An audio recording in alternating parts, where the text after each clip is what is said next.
agree 1,000%. That's why my motto for my campaign, my tagline is not black, not white, American. Is not black, not white, American. Is not black, not white, American. Your response? I hear a man that's disconnected. It almost sounds like I'm not black, I'm OJ, right? That's what I'm hearing. Oh. Almost sounds like I'm not black, I'm OJ, right? That's what I'm hearing. Oh. OJ like, I'm not black, I'm OJ.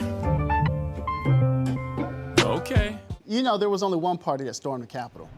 Joining me for a debate about the importance of messaging in political ads and the landscape for black voters in the 2022 midterm elections are Democratic political strategist Dontaye Carter, who is joining us here in studio, and Darius Mayfield, Republican congressional candidate for New Jersey. Dontaye, I want to start with you. We've seen a number of political ads denouncing anti-white racism, and they're really surprising to see because they're very volatile in the way that they are talking about white people being discriminated against in 2022.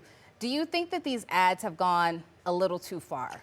Yeah, they've gone way too far. We're talking about people who've been in power for over 400 years, where things have gone their way for over 400 years, and the fact that they're getting just a little bit of pushback. Like, right? Just a little bit. We got to be real about that. It's not like they're getting a ton of pushback. It's just a little bit. And they're going way too far. This is after the civil rights movement, right? But there is still a civil fight that's going on. It's been going on for the last 60, 70 years. And we got to be real about this conversation.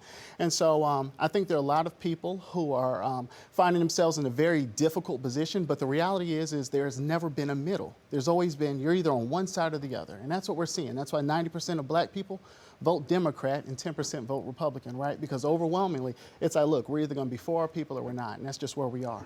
You know, Darius, what is your response to what Dontaye is saying? Because obviously you're running as a Republican, and the ads that at least are playing here in Georgia, and I'm assuming across the country as well, have been sort of race baiting. What are your thoughts?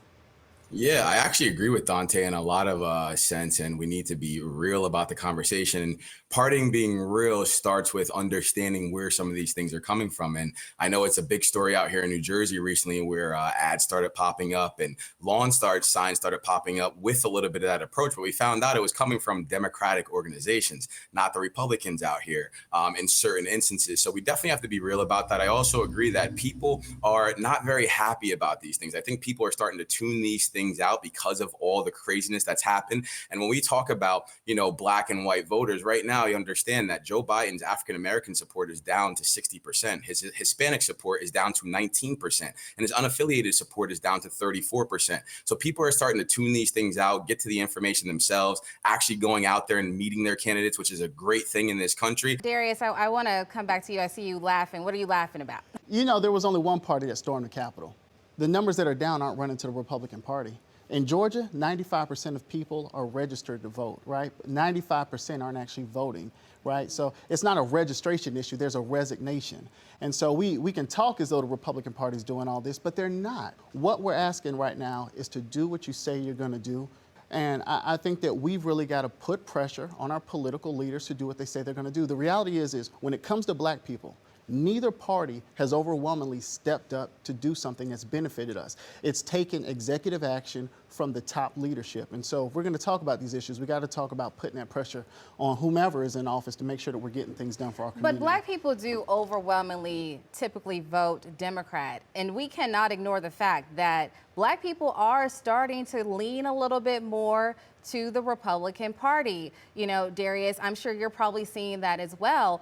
But I think on both sides, whether you're a Democrat or Republican, there's so much centered around race. When are these candidates going to start focusing on the issues that we care about and ensure that the people that are putting out these political ads focus on the issue? Because I think that black people and white people may be a little bit tired of the race baiting that we're seeing for our vote.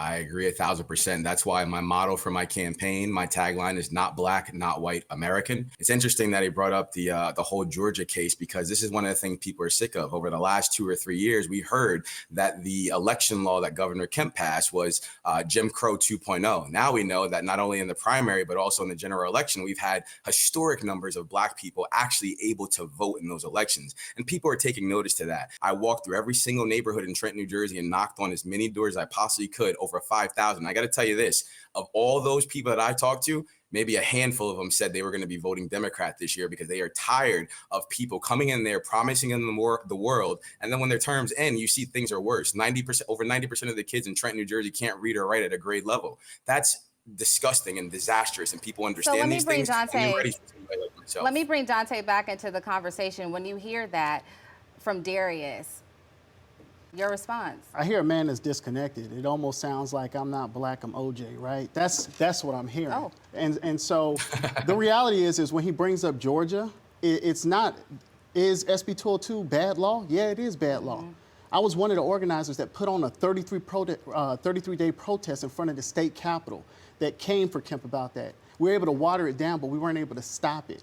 Now, the issue isn't, did this make it easier for Volt? No, organizers like myself were able to out-organize that law. That's why we have historic numbers in this state. And so, I get a little, sensitive when I have people that's not from Georgia talking about Georgia. Well, there's no need to get sensitive either. Let me finish, brother. But we do this whole discussion about Democrats being soft on crime, but who is the party that's overwhelmingly in power? In Georgia, it's Republicans. So if anybody is soft on crime in Georgia, it's the Republicans. So, Darius, I do want to wrap this up with you. 2024 elections coming around. How do we ensure that these political ads do not do what we're seeing happen on both sides? Well, we make sure voters are informed and they vote the right people in the primaries. I come from very humble beginnings, a single mother, born on welfare, born on Section 8, also living in the suburbs. So I understand both sides of the track. And just so he knows and understands, just so you know, my mother lives in Georgia, my sister lives in Georgia, all my aunts and uncles live in Georgia. I spend a lot of time in Georgia, so I'm very familiar with Georgia. All right, Dontaye, Darius, thank you so much for this debate. Now let's move on to the headlines beyond our borders as we